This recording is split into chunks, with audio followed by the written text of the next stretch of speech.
Dear student, in the next lecture we are discussing about the remaining clustering method. First one is the density based method.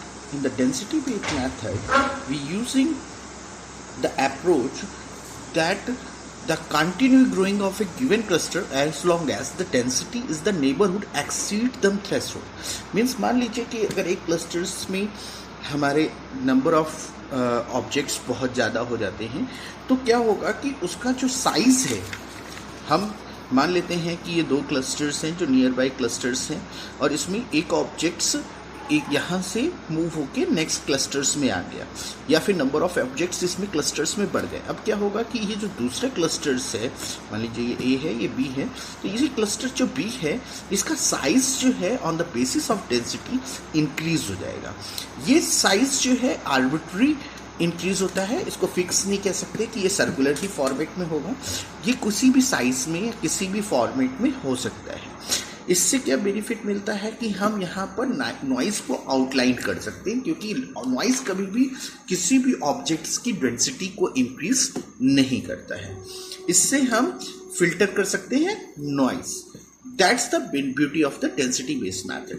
Next one is the grid based method. In the grid-based method, we quantize the object space into the finite number of cells. हम जो total data set है उनको number of cells में divide कर देते हैं and form a grid structure. For forming a grid structure we are considering the whole data set in small cells, equal size cells. इसके बाद हम इनको एक के ऊपर एक प्लेस्ड करते जाते हैं या एक सीक्वेंसली प्लेस्ड करते जाते हैं, जिसकी वजह से हमारा ग्रिड बनता है. इसको समझाने के लिए मैं आपको एक सिंपल सा एग्जांपल देता हूँ. मान लीजिए हमारे पास total number of data set ये है, एक क्यूबिकल फॉर्मेट में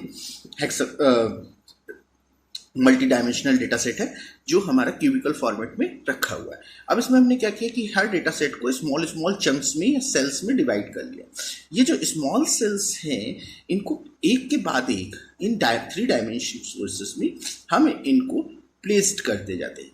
जैसे जैसे हम इनको प्लेस्ड करते जाते हैं एक सेट दूसरे सेट से कोरिलेट होके उस डेटा सेट को सीक्वेंसली इंक्रीज करता जाता है और इससे हम किसी भी डेटा सेट को बहुत जल्दी कैलकुलेट कर सकते हैं.